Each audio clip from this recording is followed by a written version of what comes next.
Burada Troya 2 dönemine ait savunma duvarı ve arkasında 98 ile 99 yıllarında açığa çıkarılan taş temel üzerine kerpiçten yapılma bir megaron var. Kale duvarına paralel yapılmış. Gerçekten de öyle olmadığı, kentin çok büyük olduğu ortaya çıktı. Tabii başka yapılar da var. Mesela kentte bir Roma tiyatrosu var. Hiçbir zaman kazılmadı. İşte o da kazılmayı bekliyor. Gerçi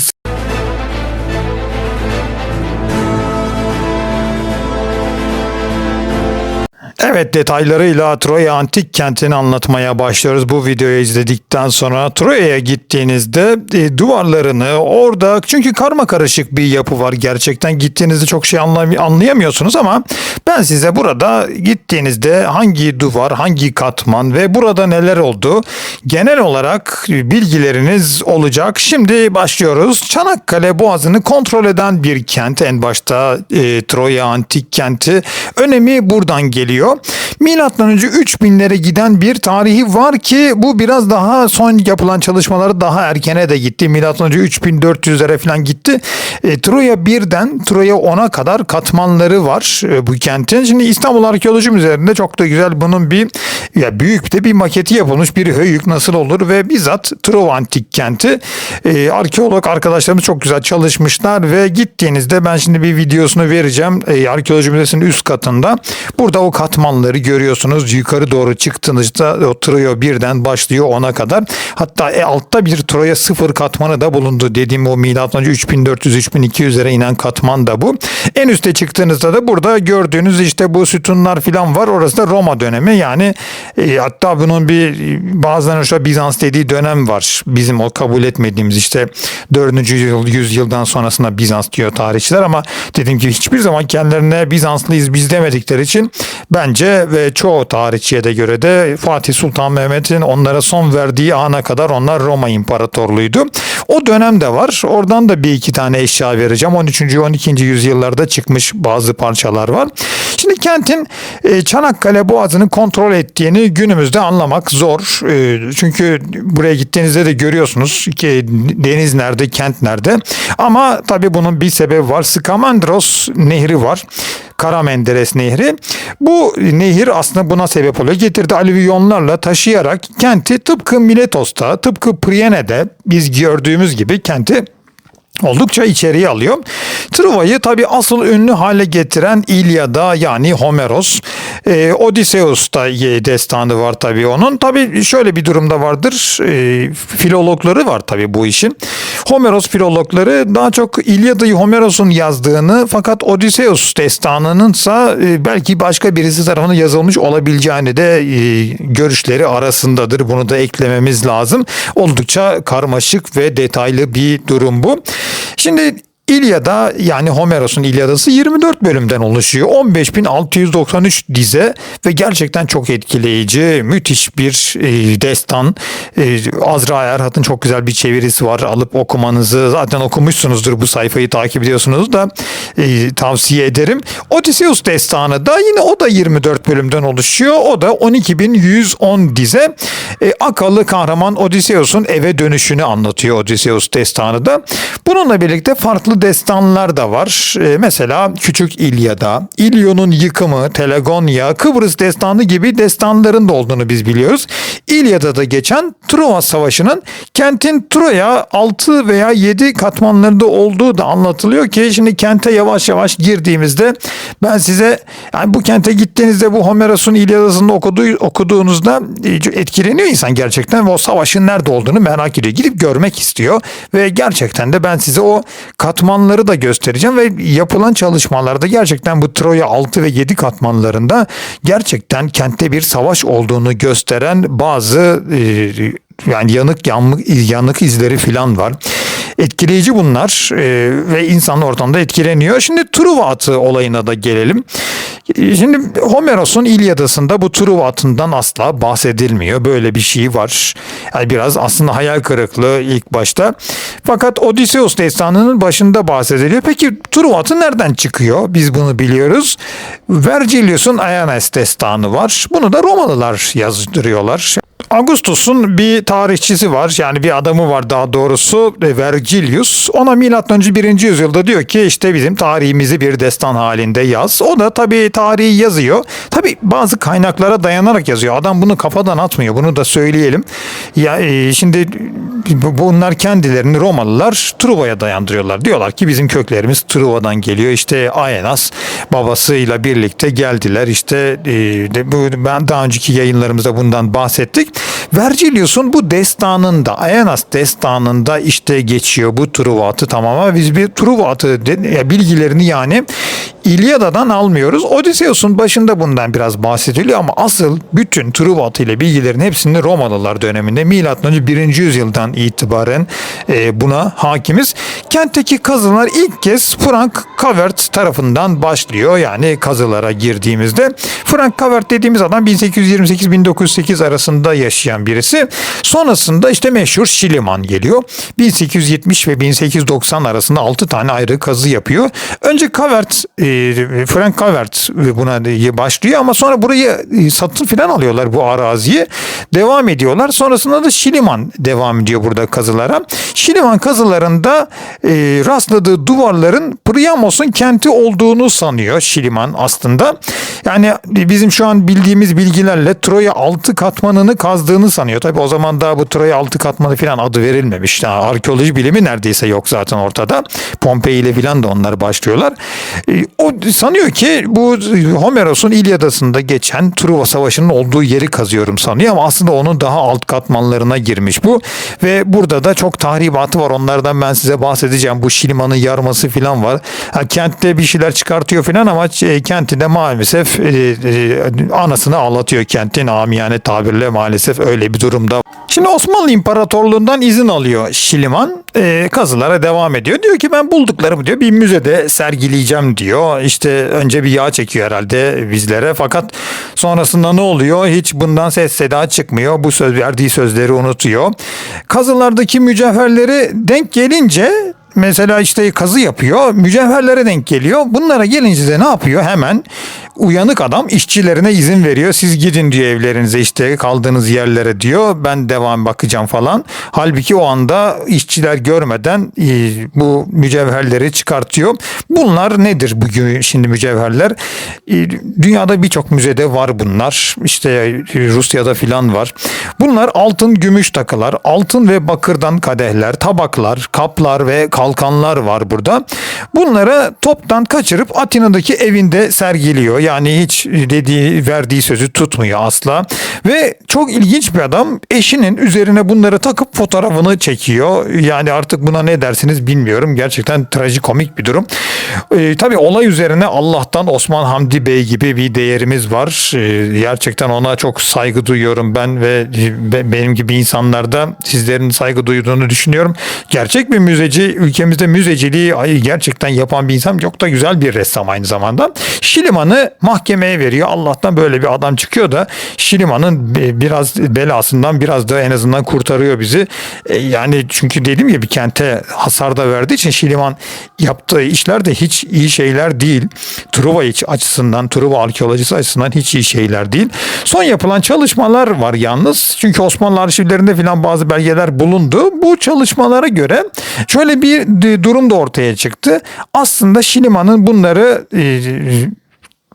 mesela köylülerin bulduğu mücevherler. Çünkü köylüler de sağa sola eşip durdukları için mesela o dönemde artık öyle söyleniyor. Bulmuşlar bir şeyleri. Schliemann da gitmiş köylülerden satın almış bunları. Tabii adamlara verdiği para daha küçük paralar. Halbuki onların edeceği paraları, o değerini falan bildiği için bunun böyle bir durum da ortaya çıktı. İşte bakacağız.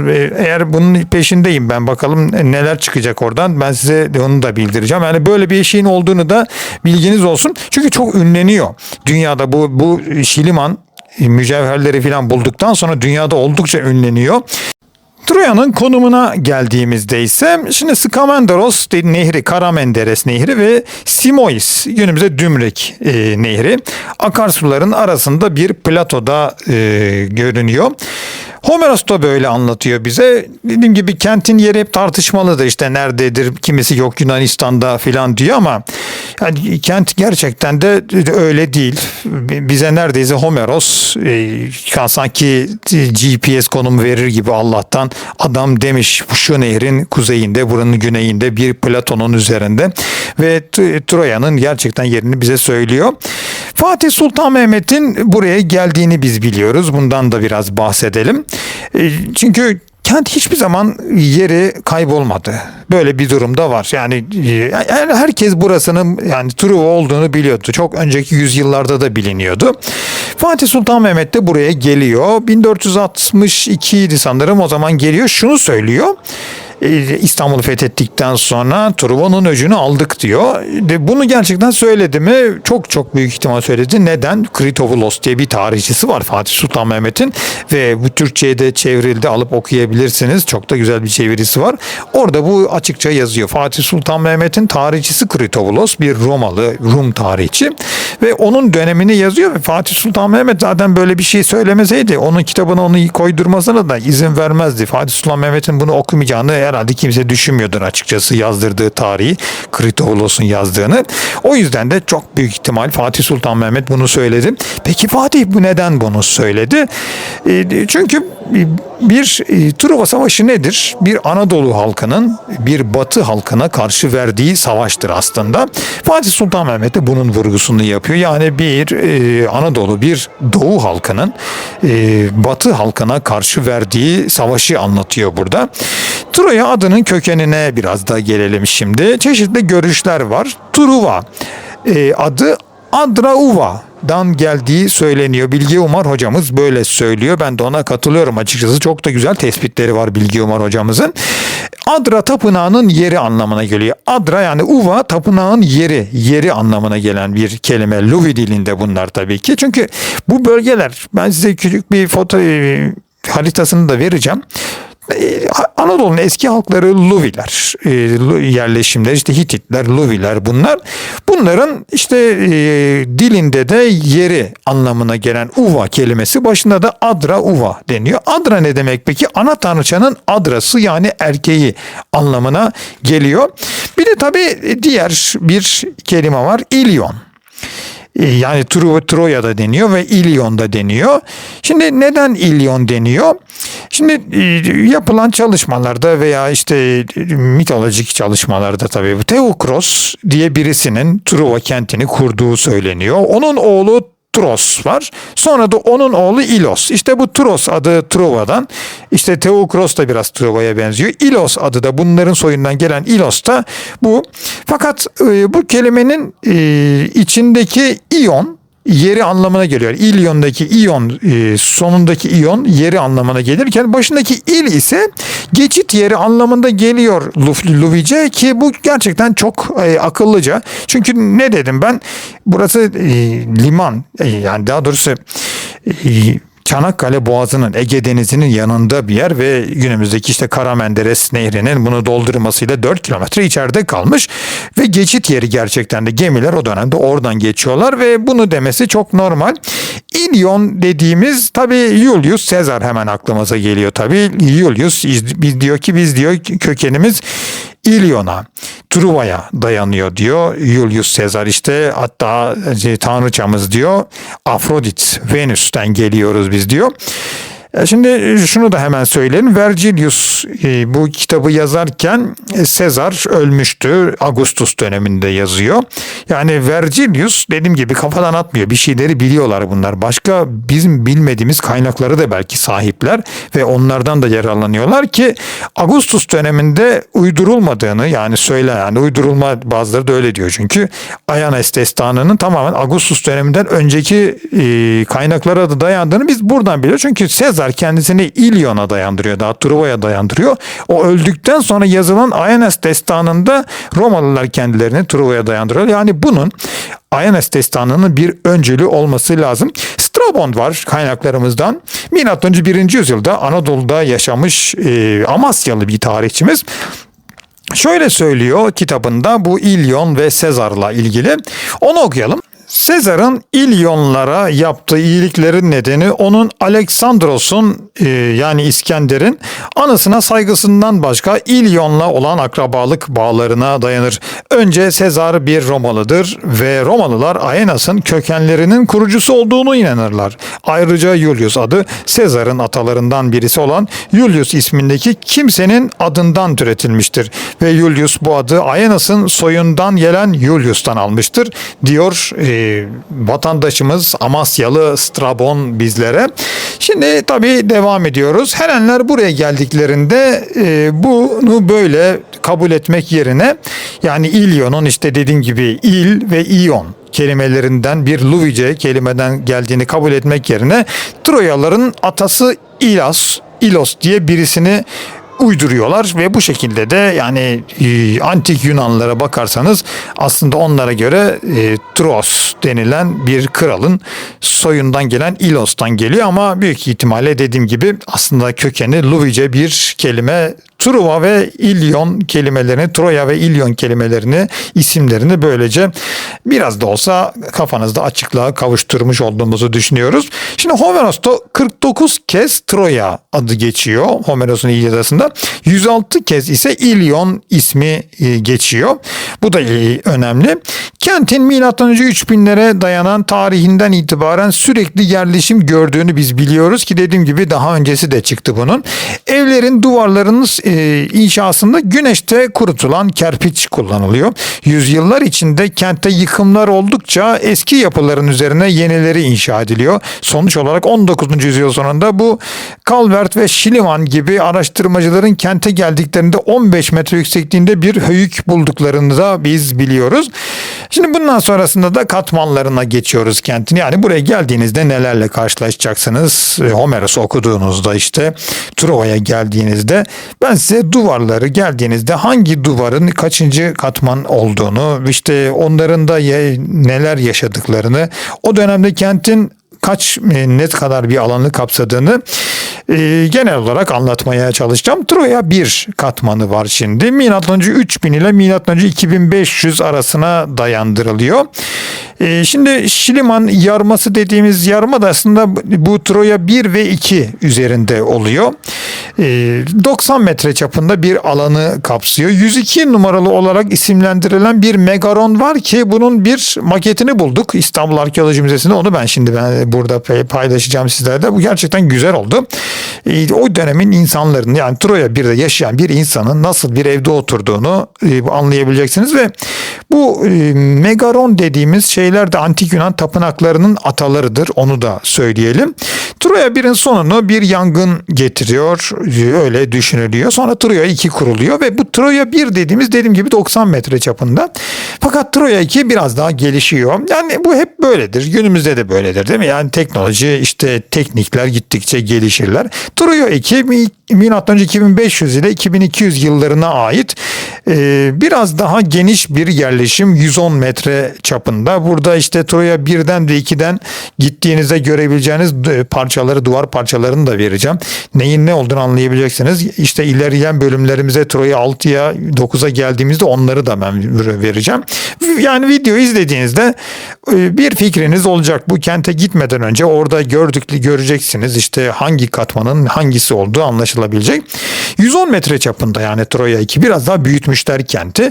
Troya 2'nin surlarındaki güneybatı kapısına dışarıdan çıkış sağlayan 21 metre uzunluğunda 7,5 metre genişliğinde bir taş döşeli rampa günümüze sağlam kalmış. Bunun da bir fotoğrafını vereceğim. Bu rampa halen duruyor orada. Yani düşünün günümüzden işte 4500 yıllık bir rampa, günümüzden önce 4500 yıllık bir rampa halen duruyor.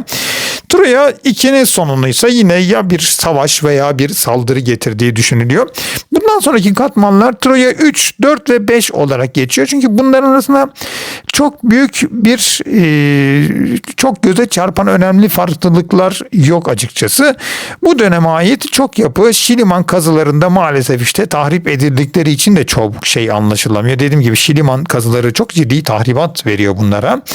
Bu dönemlerde yerleşim 18 bin metrekarelik bir alana yayılıyor. Troya 4 katmanında beslenmede av hayvanı oranı artıyor. Çanak çömleklerde yaygın formlar, insan yüzü tasvirli kaplar ortaya çıkıyor burada. Ve sonrasında da artık Troya 3, 4 ve 5'i geçtiğimizde Troya 6 yüksek Troya kültürüne geliyoruz. Bir sonraki bir videomuz ikinci bölümümüzde Troya 6 katmanı olacak. Daha sonraki katmanlarla da devam edeceğiz ve bu Truva Savaşı'ndan detaylıca bahsedeceğiz sizlere. Görüşmek üzere. Şimdi burada katmanlara geçmeden önce sizlere bu Truva Savaşı'nın öncesinde neler olduğunu, Truva Savaşı'na nasıl nelerin sebep olduğunu anlatan bir paylaşımımız var. Onunla devam edeceğiz. Kanalımıza abone olmayı, arkadaşlarınızla paylaşmayı unutmayın. Devam ediyoruz. Evet, şimdi Truva'ya geldik. Sizlere kısaca hem Truva Savaşı'ndan biraz da burada bulunan yapılan arkeolojik çalışmalardan bahsedeceğim. Truva Savaşı'nın tarihi belgelerde M.Ö. 13 ve 12. yüzyıllarda olduğunu biz tahmin ediyoruz. Ve burada yapılan kazı çalışmalarında da gerçekten M.Ö. 13 ve 12. yüzyıllarda tarihlenen katman, Troya 6 katmanında gerçekten de bir savaşın olduğuna dair izler çıktı. Ortaya bir yangın izleri filan çıktı. Şimdi Truva Savaşı'na gelelim. Nasıl oluyor? Tanrıça Tetis'in düğünü var. Yunan Yarımadası'nda Teselya'da bir dağda oluyor bu düğün. Tanrıça Tetis'in düğününe Nifak tanrıçası Eris'i çağırmıyorlar. Tabii nifak tanrıçası olduğu için ortalığa nifak saçacak. O da çağrılmadığı için ben ne yaparım ederim diyor. Beni çağırmadılar. Ne yapıyor?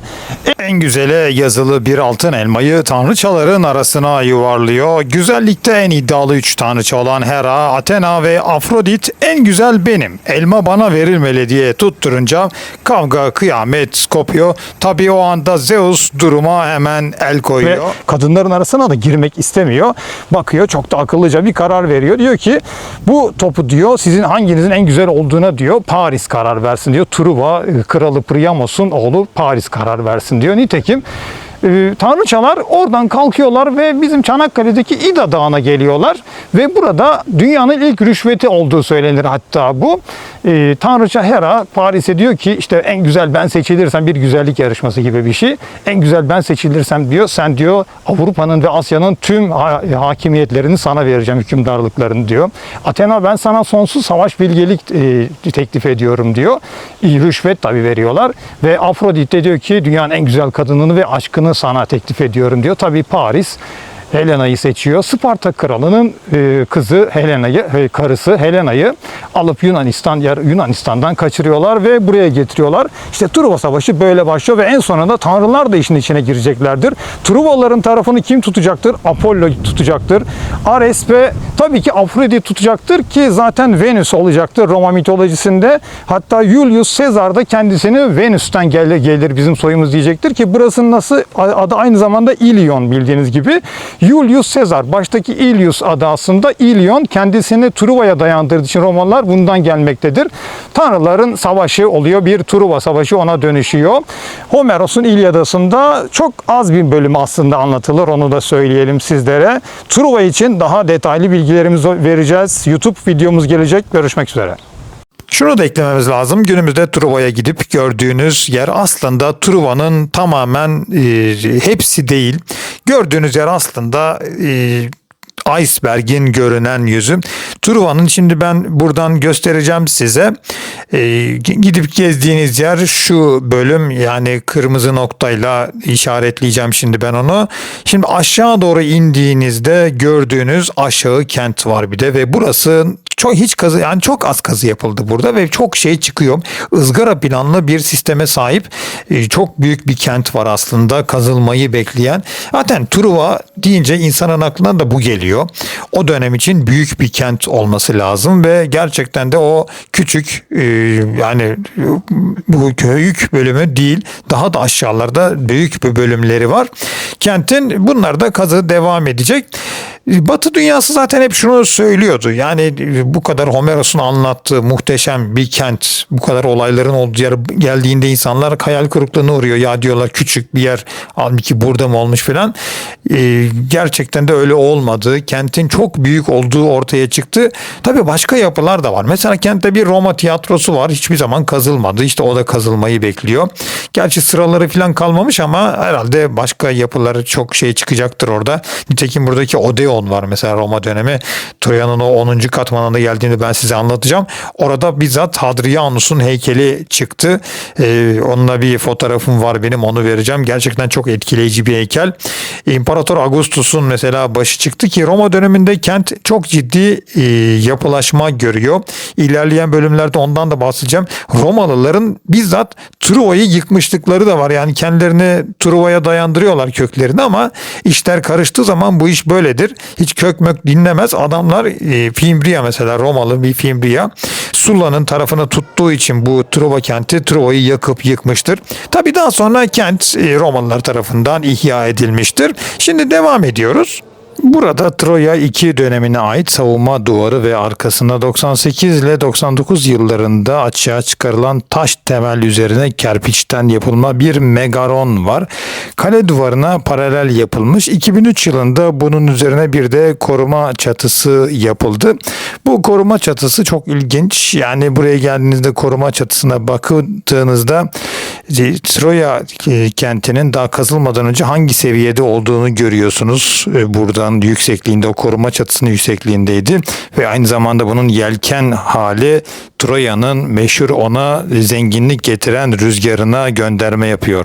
Buraya da Şiliman'ın yarması deniyor. 40 metre genişlikte ve 17 metre derinlikte, kuzey-güney istikametinde bir bölüm. İşte çok da dediğim gibi tahrip ediyor aslında bu Troya 3, 4, 5 katmanlarını da. Troya 1 katmanına ait sıra evlerin duvarlarını burada görüyorsunuz. Evlerden birinin tabanında 2 çocuk mezarı bulunmuş. Birisi yassı bir taşla kapatılmış bir çukura yerleştirilmiş. Diğeri ise küp içinde hoker pozisyonda bulunmuşlar. Evin içine bu tür özellikle çocuk gömülerini biz Troya'da oldukça görüyoruz. Burada da Troya 2 surlarının kısmen restore edilmiş rampası ile savunma duvarları görülüyor. Burada rampanın ve kentin bir restitüsyonunu vereceğim. Anlayabileceksiniz bu rampanın ne işe yaradığını Troya 2 kentinde. Uzunluğu 330 metre, genişliği 4 metre olan bir sur var hemen yanında da. Yaşadığı dönemde kerpiçten bir üst bölümü de olmalıydı. Şiliman'ın Troya hazinelerini burada bulduğu da bilinmekte.